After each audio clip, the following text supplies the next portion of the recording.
Hi, I'm Mary Topliff, And I'm Regina Bianucci Russ.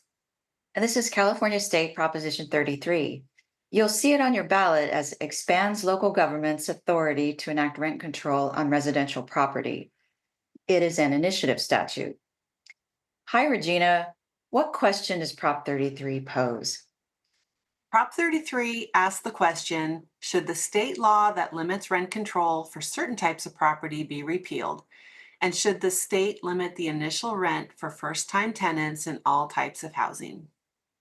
What's the current law behind Prop 33? And what's the situation? Rental housing is expensive in California because there's not enough housing for everyone who wants to live here. About one quarter of Californians live in communities with local rent control. In 1995, the state passed the Costa-Hawkins Rental Housing Act. This act limited local rent control laws from applying to single-family homes, condominiums, and housing occupied after February 1st, 1995.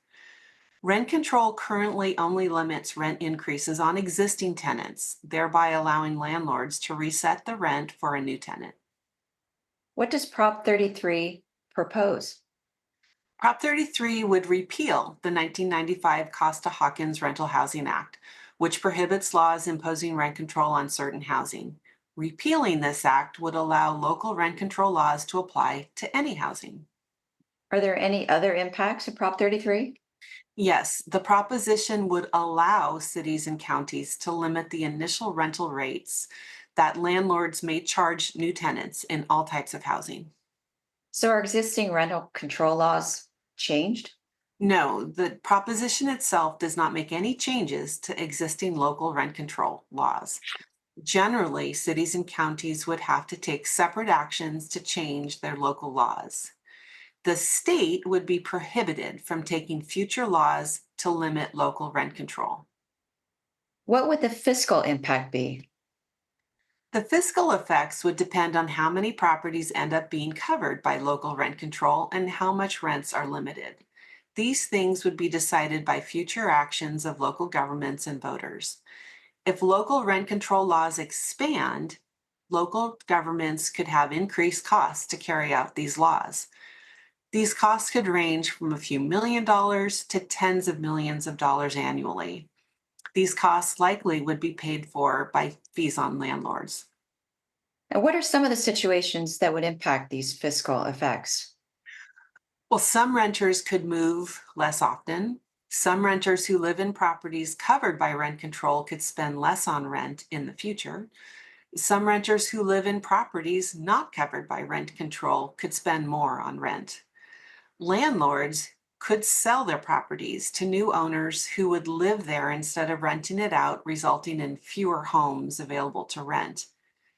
And property tax revenues for cities, counties, special districts, and schools could decline because landlords might not want to pay as much for these properties, devaluing rental housing, thus reducing the amount of property taxes paid by landlords.